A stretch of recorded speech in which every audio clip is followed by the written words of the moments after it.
दोस्तों जय भीम, नमो बुद्धाय। सबसे पहले आप सभी को बुद्ध पूर्णिमा की बहुत बहुत शुभकामनाएं। दोस्तों भगवान बुद्ध और उनका धम्म इस वीडियो सीरीज़ की ये तीसरी वीडियो है और इस वीडियो में हम सिद्धार्थ गौतम के बचपन से लेकर उनके विवाह तक के प्रसंगों की चर्चा करेंगे। तो चलिए शुरू करते हैं। दोस्तों सिद्धार्थ गौतम के बचपन को अच्छे से समझने के लिए हमें उनके कुछ रिश्तेदारों के नामों की जानकारी होनी चाहिए। इसीलिए हम सबसे पहले उनके फैमिली ट्री यानी वंशावली की चर्चा करेंगे। तो दोस्तों कपिलवस्तु में जयसेन नाम के एक शाक्य हुआ करते थे। उनके पुत्र का नाम सिंहउन था। सिंहउन का विवाह कच्चाना नाम की स्त्री से हुआ था और सिंहउन को 5 पुत्र तथा 2 पुत्रियां थी। पुत्रों के नाम थे शुद्धोधन, धौतोदन, शुक्लोदन, शाक्योदन और अमितोदन और पुत्रियों के नाम थे अमिता तथा प्रमिता। दोस्तों जैसे कि हमें पता है कि शुद्धोधन का विवाह 2 स्त्रियों के साथ हुआ था, एक महामाया तथा दूसरी महाप्रजापति। और शुद्धोधन का महामाया से उत्पन्न जो पुत्र था वो थे सिद्धार्थ गौतम तथा शुद्धोधन का महाप्रजापति से जो उत्पन्न पुत्र था उसका नाम नंद था। नंद सिद्धार्थ गौतम से उम्र में छोटा था। महानाम और अनुरुद्ध शुक्लोदन के पुत्र थे। महानाम सिद्धार्थ से बड़ा था। आनंद अमितोदन के पुत्र थे और आनंद सिद्धार्थ से उम्र में छोटे थे। देवदत्त जो है वो सिद्धार्थ की बुआ अमिता का पुत्र था। सिद्धार्थ इन्हीं के साथ खेलते कूदते बड़े हुए। दोस्तों सिद्धार्थ जब 8 वर्ष के हुए तब उनकी प्राथमिक शिक्षा आरंभ हुई और उनके पहले जो आचार्य थे वो 8 ब्राह्मण थे। ये वो 8 ब्राह्मण थे जो सिद्धार्थ के जन्म से पूर्व सिद्धार्थ के जन्म के वक्त महामाया को जो स्वप्न पड़ा था उस स्वप्न की व्याख्या करने आए थे।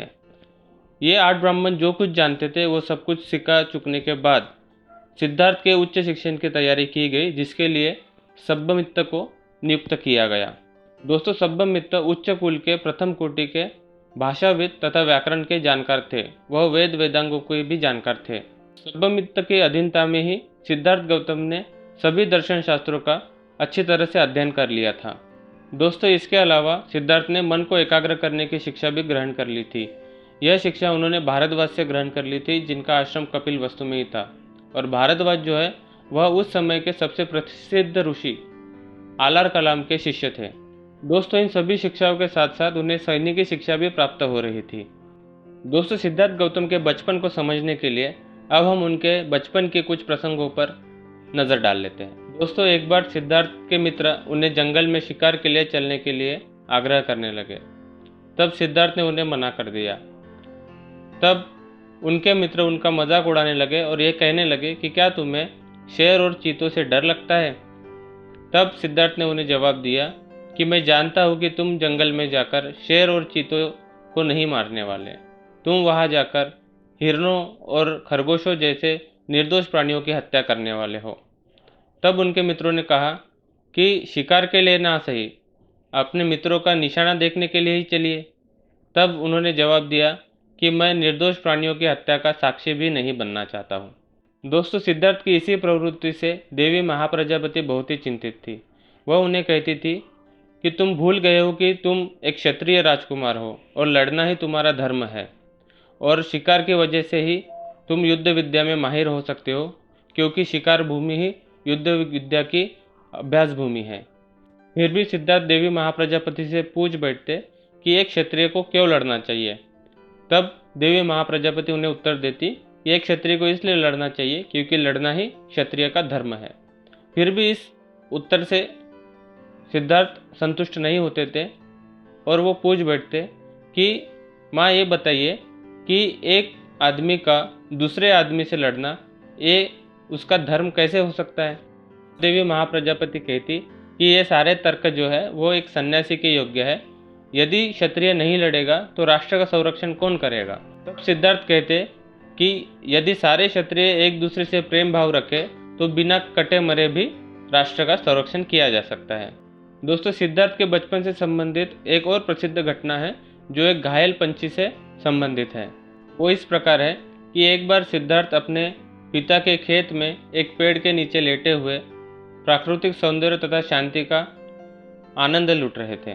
उसी समय आकाश से एक पक्षी ठीक उन्हीं के सामने आकर गिरा। सिद्धार्थ ने देखा कि उस पक्षी को एक तीर लगा हुआ था, जिसकी वजह से वह तड़प रहा था। सिद्धार्थ पक्षी की सहायता के लिए उठे और उसका तीर निकाला, जख्म पर पट्टी बांधी और पानी पिलाया और उसे अपने गोद में लिया। उसके थोड़ी ही देर बाद सिद्धार्थ का ममेरा भाई देवदत्त वहां पहुंचा। उसके पास शिकार के सभी शास्त्र थे। उसने सिद्धार्थ से कहा कि उसने उड़ते हुए पंछी पर तीर चलाया था। पक्षी घायल हो गया था और वही आसपास गिरा था। और उसने सिद्धार्थ से पूछा कि क्या तुमने उसे देखा है? तब सिद्धार्थ ने कहा हाँ, और उसने उस पक्षी को दिखाया जो अब स्वस्थ हो चला था। देवदत्त ने मांग की कि उसका पक्षी उसे दे दिया जाए, लेकिन सिद्धार्थ ने मना कर दिया और उन दोनों में घमासान विवाद शुरू हो गया। देवदत्त का कहना था कि शिकार के नियमों के अनुसार जो पक्षी को मारता है वही उसका मालिक होता है और इसीलिए वही उस पक्षी का मालिक है।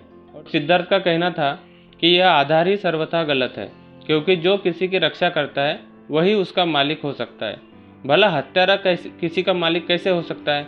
दोनों में से एक भी पीछे हटने को तैयार नहीं था और इसीलिए मामला न्यायालय तक जा पहुंचा और अंत में न्यायालय ने सिद्धार्थ के पक्ष में ही निर्णय दिया और तभी से देवदत्त सिद्धार्थ का पक्का बैरी बन चुका था। तो दोस्तों, सिद्धार्थ का आरंभिक जीवन इसी तरह से करुणा से भरा हुआ था।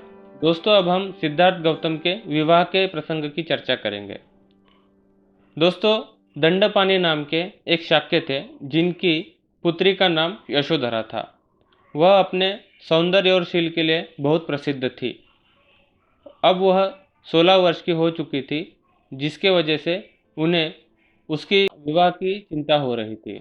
दोस्तों, उनके यहाँ पुत्री के विवाह के लिए स्वयंवर प्रथा प्रचलित थी और इसीलिए उन्होंने अपने आस पड़ोस के राज्यों में तरुणों को उनकी पुत्री के स्वयंवर में सम्मिलित होने के लिए निमंत्रण भेजा।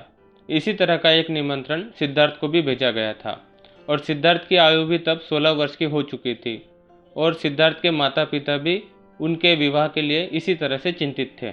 जब इस तरह का निमंत्रण सिद्धार्थ के यहाँ पहुँचा, तब सिद्धार्थ के माता पिता ने सिद्धार्थ को इस स्वयंवर में हिस्सा लेने के लिए कहा और यशोधरा से विवाह करने के लिए कहा। सिद्धार्थ ने अपने माता पिता का कहना मान स्वयंवर में हिस्सा लेने के लिए चले गए।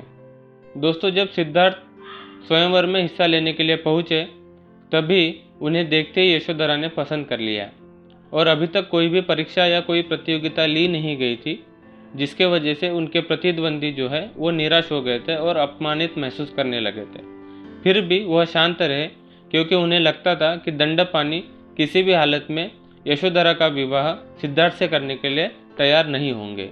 लेकिन जब उन्होंने देखा कि दंडपानी किसी भी तरह से इस विवाह को रोक नहीं पा रहे हैं, तब उन्होंने बहुत ही हिम्मत से काम लिया और उन्होंने मांग की कि कम से कम लक्ष्य वेद की एक परीक्षा तो होनी ही चाहिए।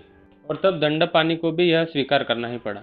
पहले तो सिद्धार्थ इस परीक्षा के लिए तैयार नहीं थे, लेकिन जब उनके सारथी छंदक ने उन्हें समझाया कि यदि वह अस्वीकार करेंगे तो यह न सिर्फ उनके परिवार के लिए लज्जा की बात होगी और सबसे बढ़कर यशोधरा के लिए यह बहुत ही लज्जा की बात होगी, तब सिद्धार्थ पर इस तर्क का बहुत ही प्रभाव पड़ा और वह इस परीक्षा के लिए मान गए। तब उसके बाद लक्ष्यवेद का परीक्षण शुरू हुआ और सभी प्रतिद्वंदियों ने अपना अपना कर्तव्य, अपना अपना कौशल उसमें दिखाया। सबसे अंत में सिद्धार्थ की बारी थी और सिद्धार्थ ने भी अपना कर्तव्य दिखाया और सिद्धार्थ का लक्ष्यवेद ही सर्वश्रेष्ठ साबित हुआ। तब उसके बाद यशोधरा और सिद्धार्थ का विवाह हुआ। इस विवाह से दंडपानी और शुद्धोधन दोनों के ही परिवार बहुत ही खुश थे और इस विवाह के काफ़ी समय बाद यशोधरा को पुत्र हुआ, जिसका नाम राहुल रखा गया। तो दोस्तों, इस तरह से हमने इस वीडियो में सिद्धार्थ गौतम के बचपन तथा उनके विवाह तक जो प्रसंग थे उनकी हमने चर्चा की। अगले वीडियो में हम सिद्धार्थ गौतम के संघ की सदस्यता लेने से उनके प्रवचित होने के प्रसंग पर चर्चा करेंगे। उम्मीद करता हूँ दोस्तों आपको ये वीडियो पसंद आई होगी। अगर पसंद आई है तो इसे लाइक ज़रूर करें, साथ ही अपने मित्र परिवारों में शेयर करें और सब्सक्राइब करना ना भूलें। धन्यवाद।